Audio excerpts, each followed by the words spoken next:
जय जगन्नाथ सांग मैंने आज ब्लॉग टी स्टार्ट होची मोर चुली रे माछ रोसई झील थी आज बोहू हेली सासु घरे केमिति कौन चलवाक हुए से चलन रे आमको चलवाक पड़ुची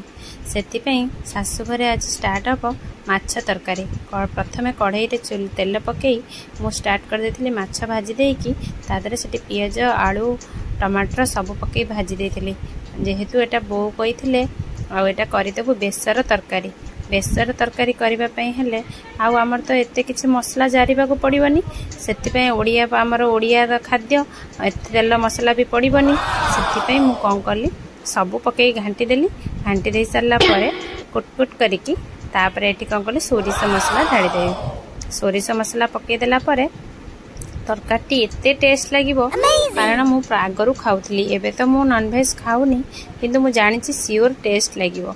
सोरिष मसला देके आपण बेसी जारिबेनी अल्प टिके देके गोळे देके तादरे पानी दे देबे पानी टी जेते फुटिबो तरकारी सेते टेस्ट लागिवो। तापर एटी कोन कली हमर गरम मसला पके देली गरम मसला पके कि भी किछि समय वेट करिवे से फुटी सरला परे माछ जो भाजी के रखिथिबे पके देबे। एटा हला हमर ट्विन्स माछ आपण जानि छथि कारण माछ भाजी भाजी लागि जाइथिला त सेति पे ट्विन्स माछ वीडियो टी भल लागिथिले लाइक कमेंट